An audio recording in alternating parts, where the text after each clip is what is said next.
ہماری کیا ہیں؟ ہماری نیڈس ہیں. اور یہ ہماری نیڈس کیسے پوری ہوتی ہیں؟ ایک انسان دوسرے انسان کی نیڈ کو پورا کرتا ہے، اور یہ اسباب کون پیدا کرتا ہے؟ ہمارا رب پیدا کرتا ہے. تو ہماری نیڈس ہیں. اس کے بعد جو تھرڈ پوائنٹ ہے کہ we have problems to solve. اس کا کیا مطلب ہے؟ ہماری زندگی میں پرابلمس آتی ہیں، اور یہ پرابلمس ہمیں کون دیتا ہے؟ انسان ہی دیتے ہیں. ہماری زندگی میں کوئی نہ کوئی تلخی، کوئی نہ کوئی مشکل کسی نہ کسی انسان کی وجہ سے ہی ہو رہی ہوتی ہے. تو پھر اس صورت میں ہمیں کیا کرنا ہے؟ آپ نے کبھی بچوں کو کھیلتے ہوئے دیکھا ہے، اور وہ بچے اگر آپس میں کھیلتے کھیلتے لڑ پڑیں، ایک کسی دوسرے بچے کو مارے، تو وہ کیا کہتا ہے کہ میں جا کے تو اپنے فادر کو بتاؤں گا، ٹھیک ہے، یا پھر میں جا کے تمہارے بابا کو بتاتا ہوں کہ تم نے کیا کیا ہے. مسئلہ کیا ہے کہ جو بچہ ہوتا ہے نا، وہ ہائر اتھارٹی کے پاس جاتا ہے اور جا کے بتاتا ہے کہ آپ کے اس بچے نے میرے ساتھ کوئی ایسا مسئلہ کیا جو اس کو نہیں کرنا چاہیے تھا، اس نے مجھ پر ہاتھ اٹھایا ہے، یا مجھے بلی کیا ہے، یا کچھ بھی ایسا، یا میرے کھلونے کو توڑ دیا ہے. جا کس کے پاس رہا ہے؟ وہ ہائر اتھارٹی کے پاس جا رہا ہے، تاکہ وہ دوسرا بچہ جس نے اس کی لائف کے اندر پرابلم کریٹ کی ہے، اس کے جو فادر ہیں اس پرابلم کو سالو کر سکیں. اب ہم انسان ایک دوسرے کی لائف میں پرابلمس کریٹ کرتے ہیں. ہم ایک دوسرے کے لیے پرابلم جب کریٹ کرتے ہیں تو ہائر اتھارٹی کون ہے؟ ہمیں کس کی طرف جانا ہے؟ کون ہے جو انسانوں کو کنٹرول کرتا ہے؟ اللہ. ہمیں اپنے رب سے رجوع کرنا ہے. آسمانوں کا مالک اللہ ہے، زمین کا مالک اللہ ہے، اور جو ان دونوں کے درمیان ہے ان سب کا مالک اللہ ہے. اور مالک کا مطلب کیا ہے؟ دا فل اتھارٹی. اس کے پاس فل اتھارٹی ہے، کنٹرول ہے اس کے پاس. تو جب بھی ہماری لائف میں انسانوں کی وجہ سے کوئی پرابلم آئے تو ہم نے اپنے رب سے رجوع کرنا ہے، اس مالک سے رجوع کرنا ہے جو ہمارا بھی رب ہے اور ان کا بھی رب ہے. یہ تھا ہمارا تھرڈ ریزن. اب اس کے بعد بات کرتے ہیں کہ اللہ تعالیٰ نے الناس ورڈ کو ریپیٹ کیوں کیا ہے. لاسٹ لیکچر میں بھی میں نے آپ کو بتایا تھا کہ یہ ہو سکتا تھا ملکہم الہہم، ملکہم کہ اس کا رب، اور الہہم کہ اس کا الہ، ملکہم سوری کہ اس کا مالک، اور الہہم اس کا الہ. لیکن اللہ تعالیٰ نے یہ جو ہم کا پروناؤن ہے یہ نہیں یوز کیا. یہ ہم کا پروناؤن کہ ان کا مالک اور ان کا رب، ان کا الہ، یہ اللہ تعالیٰ نے نہیں استعمال کیا. اللہ تعالیٰ نے استعمال کیا الناس، اور یہ 3 دفعہ استعمال ہوا ہے. اس کے پیچھے ریزن پتہ کیا ہے؟ یہ رینکس ہیں بیسیکلی، رینکس آف پیپل. یہ لوگوں کے رینکس ہیں. 3 ڈگریز ہیں اس کے اندر. اب 3 ڈگریز سے کیا مراد ہے؟ 3 ڈگریز سے مراد ہے کہ دیکھیں، جب ہم بات کرتے ہیں نا قل اعوذ برب الناس، دیکھیں ایک میجورٹی ہے لوگوں کی جو اللہ کو رب مانتی ہے، رب الناس. پھر کچھ ایسے ہیں ان میں سے جو اللہ کو ملک مانتے ہیں، ان ہیلدی باؤنڈریز کے اندر اندر رہتے ہیں، ان باؤنڈریز کو کراس نہیں کرتے. اللہ تعالیٰ کے ملک ہونے پر اطمینان ہوتا ہے، انہیں سکون ہوتا ہے، اور اللہ تعالیٰ جو فیصلہ کرتے ہیں اس پر وہ راضی برضا رہتے ہیں. ایسا ہے. اور اس سے نیکسٹ لیول آتا ہے پھر الہ کا. پہلا لیول کیا ہے ہمارا؟ کہ کچھ لوگ ہوں گے جو اللہ کو رب مانیں گے، یہ لیول نمبر 1 ہے. پھر اس کے بعد ہے ملک. کچھ لوگ ہوں گے جو اللہ کو ملک مانیں گے، اللہ تعالیٰ کی فل اتھارٹی کو ایکسیپٹ کریں گے. دین ہے کہ کچھ لوگ ہیں جو اللہ کو الہ مانتے ہیں، اور یہ تھرڈ کیٹیگری ہے. ہم کس کیٹیگری کے اندر فال کر رہے ہیں؟ اگر آپ دیکھا جائے نا تو جو میجورٹی ہے نا وہ اس کیٹیگری کے اندر فال کر رہی ہے. میجورٹی کہ وہ اللہ تعالیٰ کو اپنا رب مانتے ہیں، کہ ہمیں پال پوس رہا ہے ہمارا رب. رب کے میننگ کیا تھے؟ رب ہمارا ملک ہے، رب ہمارا سید ہے. ملک کا مطلب کیا ہے کہ ہمارے اوپر فل اتھارٹی صرف ہمارے رب اللہ کی ہے. وہ جو چاہے جیسے چاہے ہمارے ساتھ کر سکتا ہے، ہمیں جہاں سے چاہے وہ رزق عطا کر سکتا ہے. اس کے بعد سید تھا کہ وہ ہمیں لک آفٹر کرتا ہے، ہماری کیئر کرتا ہے، ہماری ہر چیز کی کیئر کر رہا ہے. ہمیں کہاں پر کس رزق کی ضرورت ہے، کیسے ضرورت ہے، یہ ہمارے رب کو پتہ ہے. اس کے بعد المرشد. مرشد کا مطلب کیا ہے کہ وہ ہمیں گائیڈ کر رہا ہے. دین المنعم جو ہمیں گفٹس دے رہا ہے. ہمارے پاس بے شمار ایسی نعمتیں ہیں جنہیں ہم ڈیزرو نہیں کرتے، جو ہماری محنت کا نتیجہ نہیں ہے، جو اللہ کے فضل کا نتیجہ ہے. دین القیم اللہ نے ہمیں قائم رکھا ہوا ہے. ہم نے بڑے بلنڈر مارے ہیں اپنی زندگیوں کے اندر، لیکن اللہ تعالیٰ نے ہمیں قائم رکھا ہوا ہے. دین آتے ہیں ہم نیکسٹ بات پر کہ ملک اللہ تعالیٰ کو کون کون مانتا ہے. ملک ماننے کا مطلب پتہ کیا ہے کہ جب ہم کوئی اللہ کو ملک مانتا ہے نا تو اگر کسی کے پاس کوئی بلیسنگ ہے اور اللہ تعالیٰ کا اختیار ہے کہ وہ جب چاہے جو چاہے دے دے اور جب چاہے جو چاہے لے لے، تو اگر اللہ تعالیٰ کچھ لے لیتا ہے تو وہ اس پر صبر کرتے ہیں. وہ ان کو پتہ ہوتا ہے کہ یہ اللہ کا فیصلہ ہے اور میں نے اس پر صبر کرنا ہے، میں نے اس کو ایکسیپٹ کرنا ہے. صبر کا بیسک میننگ پتہ کیا ہے؟ صبر از ایکول ٹو دا قبولیت. آپ نے قبول کر لیا ہے فیصلہ، اللہ کا فیصلہ.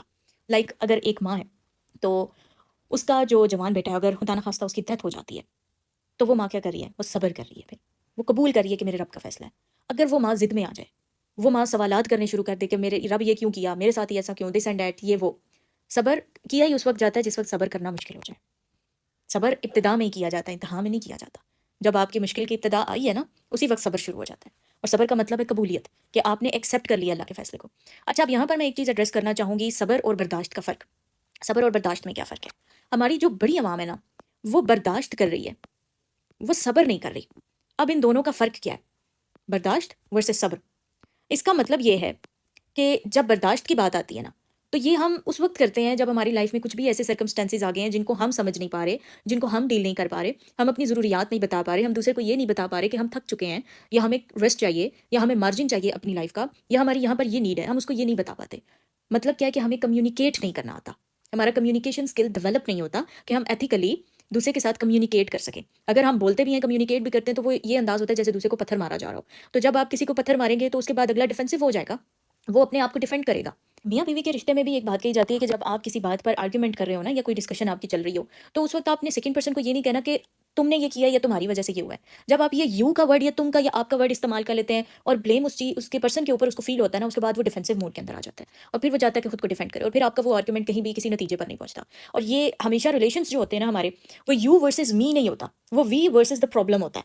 ٹھیک ہے, یہ ہماری اور ہمارے ریلیشن جس کے بھی ساتھ ریلیشن ہے اس کے درمیان کی جنگ نہیں ہوتی, کیونکہ انسان کے لیے پرابلم کون کریٹ کر رہا ہے؟ انسان ہی کریٹ کر رہے ہیں. تو یہ انسان اور انسان کے درمیان کی جنگ نہیں ہے, یہ انسان اور پرابلمس کے درمیان کی جنگ ہے. یہ ہماری لائف کی چیلنجز ہیں جن کو ہم سمجھ نہیں پاتے, جن کو ہم ڈیل نہیں کر پاتے. تو ہماری سوسائٹی میں بڑی عوام ایسی ہے جس نے ایک دوسرے کو نہیں سمجھا. سب سے پہلے اس نے اپنی ذات کو نہیں سمجھا, اس نے دوسروں کو نہیں سمجھا, اس نے ریلیشنس کو نہیں سمجھا, اس نے کمیونیکیشن کا اسکل ڈیولپ نہیں کیا, اور وہ برداشت کرتی چلی آ رہی ہے دوسروں کا رویہ, دوسروں کا غلط طور طریقہ, اور اس کے اوپر وہ بات نہیں کر پا رہے. اگر آپ کے ساتھ کوئی غلط کر رہا ہے اور آپ اس کو نہیں باور کرا رہے ہو کہ یہاں پر آپ نے جو کیا اس چیز نے مجھے ہرٹ کیا ہے اور یہ آپ نیکسٹ نہیں کریں گے, آپ ہیلدی باؤنڈریز نہیں کریٹ کر رہے, اور آپ کہہ رہے ہیں کہ اللہ تعالیٰ نے ہی آپ کی زندگی میں یہ مشکلات دکھتی ہیں, اللہ تعالیٰ نے ہی آپ کی قسمت میں یہ سارا رونا دھونا لکھتی ہے, تو یہ غلط بات ہے. یہ سب کچھ آپ کے ساتھ قسمت میں نہیں لکھا ہوا, یہ آپ کے مس مینجمنٹ کا نتیجہ ہے, اور اس وجہ سے آپ کو یہ برداشت کرنا پڑ رہا ہے. یہ آپ کے غلط فیصلوں کا اور مس مینجمنٹ کا اور لیک آف کمیونیکیشن کے کا نتیجہ ہے. پھر آتی ہے صبر کی بات. صبر کی بات ہے کہ یہ وہ معاملہ جس کو آپ اپنی کسی ایفرٹ کے ساتھ بدل نہ پائیں.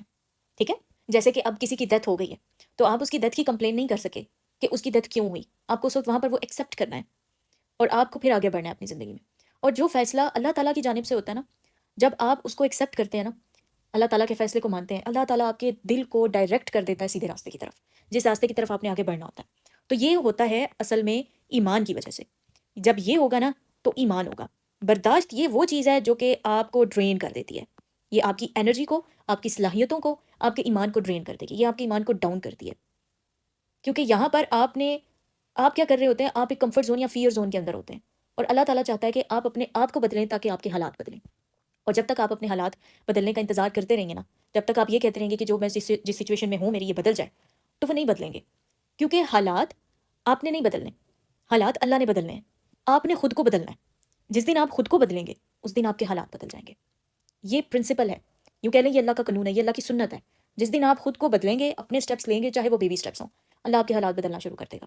اور with the passage of time, کچھ ایفرٹ کے بعد آپ دیکھیں گے کہ آپ کی لائف ٹوٹلی چینج ہو چکی ہوئی ہوگی. تو صبر اور برداشت کا یہ فرق جان کے جئیں. اس کے بعد آتا ہے کہ جب اللہ کو ملک مانا ہے تو ہمیں یہ پتہ ہے کہ یہ جو ہے نا, یہ مائنورٹی ہے, یہ میجورٹی نہیں ہے. ایسا ہی ہے, میجورٹی اللہ کو رب مانتی ہے اور رب بھی مکمل نہیں مانتی. یہاں پر بھی 2 کیٹیگریز آ جاتی ہیں. ایک وہ کہ جو صرف زبان سے کہتے ہیں کہ اللہ رب ہے. قبر میں یہ سوال ہوگا من ربو کا. یہ کیوں ہے سوال پہلا؟ یہ اس لیے ہے تاکہ پوری لائف کس مائنڈ سیٹ کے ساتھ گزری ہے. مائنڈ سیٹ میں یہ تھا کہ اللہ رب ہے کہ نہیں تھا, اور اگر مائنڈ سیٹ میں یہ نہیں تھا کہ اللہ رب ہے تو پھر اس وقت قبر میں ہم یہ نہیں کہہ پائیں گے کہ ہمارا رب اللہ ہے. اور اگر وہ پہلا سوال غلط ہو گیا, اس کے بعد پھر کیا ہے, پھر کیا بچے گا ہمارے پاس؟ تو کم سے کم آپ لوگ خود کو انٹر کریں اس کیٹیگری کے اندر, الناس کی اس کیٹیگری میں جو اللہ کو رب مان رہی ہے. رب کے میننگ کو جاننے کے بعد اب ان میننگز کے ساتھ زندگی جینا شروع کریں, اپنا مائنڈ سیٹ ڈیولپ کریں. یہاں سے دیکھیں کہ اللہ تعالیٰ قرآن سے ہمارا مائنڈ سیٹ کیسے ڈیولپ کر رہے ہیں. مائنڈ سیٹ ہمارا ایسے ڈیولپ ہو رہا ہے کہ الناس کا استعمال 3 دفعہ کر کے اللہ تعالیٰ نے ہمیں 3 ڈگریز بتا دی ہیں لوگوں کی, کہ ایک ڈگری وہ ہے, ایک مائنڈ سیٹ ایسا ہے لوگوں کا کہ جو اللہ کو رب مان رہے ہیں. پھر دوسرے نیکسٹ مائنڈ سیٹ کے لوگ ہیں جو رب اور ملک دونوں مانتے ہیں, وہ ہیلدی باؤنڈریز کے اندر رہتے ہیں اور وہ اللہ تعالیٰ کے فیصلوں کو اوپن ہارٹ کے ساتھ ایکسیپٹ کرتے ہیں, وہ قبول کرتے ہیں. ان کو پتہ ہے کہ میرے رب کا یہ فیصلہ ہے اور اس سے بہتر میرے لیے کچھ نہیں ہے. اور آپ کو یہ بھی دیکھنا پڑتا ہے, آپ کو یہ سمجھنا پڑے گا کہ جس سچویشن میں ہو وہ آپ برداشت کو صبر کے ساتھ مکس تو نہیں کر رہے. وہ ایسی سچویشن تو نہیں ہے کہ اگر آپ خود کو بدلو تو آپ کے حالات بدل سکتے ہیں. تو اگر آپ خود کو بدلو, خود کو نیا کرو, خود کو بدلو, آگے بڑھو, سیکھو, اپنے نئے راستوں کو چنو, تو جب آپ بدل جاؤ گے, آپ نئے راستوں کو چنو گے اور آپ کے حالات بدل سکتے ہیں, تو پھر آپ برداشت کی کیٹیگری کے اندر جا رہے ہو, اب صبر کی کیٹیگری کے اندر نہیں ہو. تو سیکنڈ کیٹیگری یہ ہے ہماری جس میں وہ اللہ کو ملک مانتے ہیں. پھر آتی ہے یہ تھرڈ کیٹیگری جو اللہ کو الہ مانتے ہیں, جو بس اللہ کے لیے راستے پر موجود ہیں.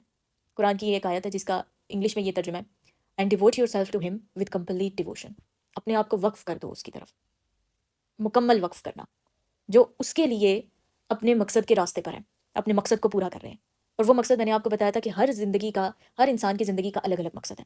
ایک ڈاکٹر کی زندگی کا مقصد یہ ہو سکتا ہے, ایک انسان جس کو اللہ تعالیٰ یہ وسائل پیدا کر رہا ہے کہ اس نے MBBS کیا, اس کو فائنینشیل ایشوز نہیں آئے, اس کو میموری کے ایشوز نہیں آئے, وہ سیکھ گیا, وہ آگے بڑھ گیا, وہ ایک ڈاکٹر بن گیا. اللہ تعالیٰ نے اس کو ڈاکٹر کیوں بنایا؟ ہو سکتا ہے کہ اس نے کسی گاؤں کے اندر جا کر کوئی ہاسپٹل بنانا ہو, وہاں پر صحت کے معاملات کو لوگوں کے لیے بہتر کرنا ہو، لوگوں کو یہ اویئرنیس دینی ہو کہ صحت کتنی بڑی نعمت ہے اور انہوں نے صحت کا خیال کیسے کرنا ہے، اس میں لوگوں کے لیے علم کی ایک روشنی بننا ہو، لوگوں کے لیے شفا کا ایک وسیلہ بننا ہو، تو یہ ہے اللہ کی عبادت جو ایک ڈاکٹرشپ کے اندر بھی آپ کر سکتے ہیں۔ اور پھر ایک ٹیچر جو تعلیم دیتا ہے، جو علم سکھاتا ہے، جو دیے جلاتا ہے، پھر ڈفرینٹ ڈومینز آ جاتی ہیں، ہر ڈومین میں آپ کی زندگی کا ایک نیا مقصد ہوگا، اور آپ وہاں پر اس مقصد میں ایک نشانی ہوگی، اگر آپ اس کو الہ کے لیے کر رہے ہیں، آپ سرو کر رہے ہوں گے لوگوں کو، اگر آپ لوگوں کو سرو کر رہے ہیں نا، آپ لوگوں کی تکلیفیں دور کر رہے ہیں، لوگوں کے لیے آسانی پیدا کر رہے ہیں، لوگوں کے لیے آسانی کا باعث بن رہے ہیں، ان کے لیے خوشی کا باعث بن رہے ہیں، تو پھر آپ مقصد کے راستے پر ہیں اور آپ اللہ کو الہ مان رہے ہیں، اور آپ اس کو رب مانتے ہوئے یہ توکل رکھتے ہیں کہ آپ کے نفع نقصان کا مالک صرف آپ کا رب ہے۔ پھر جب آپ اس کو ملک مانتے ہیں تو آپ کی زندگی میں جو بھی ہو جاتا ہے، کوئی ایسا فیصلہ جس کو آپ بدل نہیں سکتے، تو پھر آپ جانتے ہیں کہ یہ ملک کی طرف سے ہے اور اس کی میرے اوپر فل اتھارٹی ہے، وہ جہاں چاہے جو چاہے جیسے چاہے میرے ساتھ کرے، اور اس سے زیادہ محبت کرنے والا کوئی نہیں ہے، تو مجھے اس کے فیصلے پر یقین ہے۔ اس کے بعد الہ کا لیول آ جاتا ہے کہ آپ اپنا فوکس، اپنا فیس ادھر ادھر نہیں کرتے۔ یہ فوکس کا مطلب کیا ہے کہ جب ہم نماز پڑھتے ہیں تو ہمارا رخ ایک طرف ہوتا ہے، خانہ کعبہ کی طرف ہوتا ہے۔ اس کا کیا مطلب ہے؟ آپ نے اپنا فیس اس ڈائریکشن میں کر دیا جس ڈائریکشن پر آپ نے جانا ہے، اور نماز میں پھر ہم گردن ادھر ادھر نہیں موڑے ہوتے، ہمارا فیس ایک ہی طرف ڈائریکٹڈ ہوتا ہے نا۔ تو یہ وہ کیٹیگری ہے جہاں پر لوگوں کا فیس ایک طرف ڈائریکٹ ہے اور وہ اس راستے پر آگے بڑھتے چلے جا رہے ہیں، اور وہ آگے پیچھے ڈسٹریکشنز میں نہیں جاتے۔ ہو بھی جاتا ہے کبھی کبھار ڈی ٹریک ہو جاتے ہیں، لیکن ان کا مقصد ان کو دوبارہ راستے پر لے آتا ہے۔ وہ گرتے ہیں، وہ پھر سنبھل جاتے ہیں، وہ پھر گرتے ہیں، وہ پھر سنبھل جاتے ہیں، ان کی توبہ ٹوٹتی ہے، وہ پھر سے کر لیتے ہیں، وہ دوبارہ سے راستے پر آ جاتے ہیں۔ تو یہ ہے ریزن کہ اللہ تعالیٰ نے سورۃ ناس کے اندر ناس کا لفظ استعمال کیوں کیا، اس سورت کا نام ہی سورۃ ناس کیوں ہے؟ انسان کو جگانے کے لیے تھا، انسان کو متوجہ کرنے کے لیے تھا، دا پیپل، لوگ، یعنی یہ انسان سے ریلیٹڈ کوئی بات کی جانے والی ہے، تو پھر انسان متوجہ ہوتا ہے کہ مجھے پکار کر میرے بارے میں کیا کہا جا رہا ہے، پھر اللہ اس کو بتاتا ہے کل enter into the obedience, obedience کے سرکل کے اندر انٹر ہو جاؤ، اس کے بعد تمہیں کیا ملے گا؟ تمہیں ہیلپ بھی ملے گی اور تمہیں پروٹیکشن بھی ملے گی۔ اور پھر اللہ تعالیٰ نے کیا کہ اعوذ، تم نے صرف یہ نہیں کرنا کہ تم نے انٹر ہو جانا ہے، تم نے ایک ایسے وے میں اس انٹر ہونا ہے، اس سرکل کے اندر اس میں موجود رہنا ہے کہ تمہیں اس سے جدا نہ کیا جا سکے، جیسے کوئی کمزور کسی طاقتور کے ساتھ چمٹ جاتا ہے فار دا پروٹیکشن، یعنی تم نے ڈی ٹریک نہیں ہونا، تم نے تقویٰ کے ساتھ چلنا ہے، تم نے یہاں وہاں نظریں نہیں پھیرنی۔ پھر اللہ تعالیٰ کہتا ہے برب الناس، پھر کہتا ہے ملک الناس، پھر کہتا ہے الہ الناس۔ یہاں پر ہماری 3 آیات کی جو اسٹڈی ہے نا، وہ الحمدللہ مکمل ہوتی ہے۔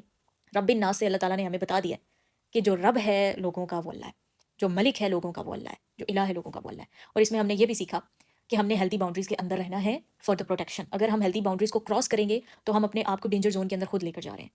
پھر ہمیں یہ پتہ چلتا ہے الہ سے کہ ہماری زندگی کا کوئی مقصد ہے، ہم کسی مقصد کے ساتھ پیدا کیے گئے ہیں، ہماری کوئی کنٹریبیوشن ہے، ایک ہم نے پازیٹیو کنٹریبیوشن کرنی ہے اس دنیا کے اندر، اس دنیا کے اندر کوئی نفع شامل کرنا ہے، اپنے لیے بھی دوسروں کے لیے بھی۔ پہلے اپنی ذات کے لیے نفع بخش ہوں، اس کے بعد دوسروں کے لیے آپ نفع بخشوں گے۔ اس بات کا مطلب کیا ہے؟ اس کا مطلب یہ ہے کہ پہلے آپ نے اپنے دل کے کپ کو بھرنا ہے خیر کے ساتھ، اچھائی کے ساتھ، گروتھ کے ساتھ، پازیٹیوٹی کے ساتھ، اور پھر اس کا اوور فلو آپ نے دینا ہے۔ ہماری سوسائٹی میں ایک غلطی کی جاتی ہے، سرو کرنے کا مطلب یا خدمت کا مطلب یا دوسرے کو پرووائڈ کرنے کا مطلب یہ نہیں ہوتا کہ آپ نے دوسرے کو پریورٹی بنا دینا ہے اور خود کو لیسٹ پریورٹی پر بھی نہیں رکھنا۔ سیلف لو آپ کی لائف کا ایک امپورٹنٹ پارٹ ہونا چاہیے۔ سیلف لو یعنی اپنی ذات سے محبت، اپنی ذات کو بہتر بنانا، اپنی ذات کو آگے لے کر جانا، اپنی ذات کی حفاظت کرنا۔ آپ اللہ تعالیٰ کی اوبیڈینس کے سرکل میں انٹر نہیں ہو سکتے اگر آپ کے لیے اپنی ذات اہم نہیں ہے، کیونکہ آپ باؤنڈریز کے اندر اندر تو تب رہو گے نا جب آپ نے اپنی ذات کو ڈینجر زون میں جانے سے بچانا ہے۔ آپ اعوذ کے اس اسٹرکچر کو تو تب سمجھو گے نا اور اس وے میں موجود رہو گے، جیسے ایک جو کھال ہے جانور کی، اس کے جسم کے ساتھ کیسے اٹیچ ہوتی ہے، اس کو کھینچ کھینچ کر اتارنا پڑتا ہے، کھاڑنا پڑتا ہے وہاں سے۔ تو جب آپ اپنے ذات کے لیے اہم نہیں ہو تو آپ خود کو ڈینجر زون میں لے کر جاؤ گے، آپ اوبیڈینس کے سرکل میں نہیں رہو گے۔ اور اس کے بعد جو مقصد کی بات آتی ہے، جس کے لیے اس کی ذات ہی اہم نہیں، وہ اس کا مقصد کہاں سے اہم ہوگا؟ Self love is the most important thing in your life. ہمارے یہاں پر سیلف لو کی جو ٹیچنگس ہیں وہ نہیں دی جاتی، سیلف لو کو پروموٹ نہیں کیا جاتا، اس کو کہا جاتا ہے کہ کہیں یہ خود پسندی یا تکبر میں نہ آ جائے۔ لیکن جب تکبر یہ ہے کہ جب آپ خود کو اعلیٰ اور کسی کو ادنا سمجھنے لگ جاؤ۔ اگر آپ کا یہ فوکس ہے کہ آپ نے اپنی ذات کو بہتر بنانا ہے، آپ کا آج آپ کے گزرے ہوئے کل سے بہتر ہونا چاہیے، روزانہ آپ کی یہ نیت ہو صبح اٹھ کر، تو پھر آٹومیٹیکلی یہ آپ کا سیلف لو بن جائے گا، یہ تکبر نہیں رہے گا۔ خود پسندی یہ ہے کہ آپ کے اندر صرف اپنے لیے ہی خیر کا جذبہ ہو کہ جو ہو وہ مجھے ہی ملے، میں ہی آگے گرو کروں، میری یہ چیزیں ہوں۔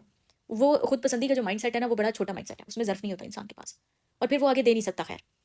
تو یہ خیر سب سے پہلے آپ نے اپنے اندر بھرنی ہے۔ آپ کا اپنا جب کپ فل ہو جائے گا نا اس سے، پھر آپ نے اس کا اوور فلو آگے بانٹنا ہے۔ جس کا اپنا کپ خالی ہوتا ہے نا، اس کا دل بنجر ہو جاتا ہے، اس کا دل بنجر ہو جاتا ہے اور وہ دوسرے کو بھی کچھ نہیں دے سکتا۔ کیا کبھی دیکھا ہے کوئی ایسا برتن جو خالی ہے، اس برتن سے آپ کسی کو کچھ کھانے کے لیے دے سکو؟ نہیں، جو برتن ہے ہی خالی ہے اسے کھانا لوگے کیسے؟ دوسرے کو خیر کیسے پہنچاؤ گے پھر؟ تو سب سے پہلے آپ نے اپنے دل کے اس برتن کو بھرنا ہے، اس خیر سے، اس پازیٹیوٹی سے، اس اچھائی سے، اس زندگی کے مقصد سے، ان غفلتوں سے نکلنا ہے، سیلف لو کی طرف آنا ہے، اپنے آپ کو گرو کرنا ہے، دین آٹومیٹیکلی دوسرے آپ کے عمل کو دیکھتے ہوئے بہتر ہونے شروع ہو جائیں گے۔ پھر ان کی ہیلپ کریں، پھر جو سیکھا ہے ان کو سکھائیں. جو پازیٹیوٹی آپ کے پاس آئی ہے، جو پازیٹیو ویلیو آپ کے پاس آئی ہے، دوسرے کی لائف میں پازیٹیو ویلیو ایڈ کریں. تو ویلیو ایڈ کرنی ہے آپ نے، پہلے اپنے لیے اور پھر دوسروں کے لیے. تو یہ تھا آج کا ایپیسوڈ. جزاکم اللہ خیر، فی امان اللہ.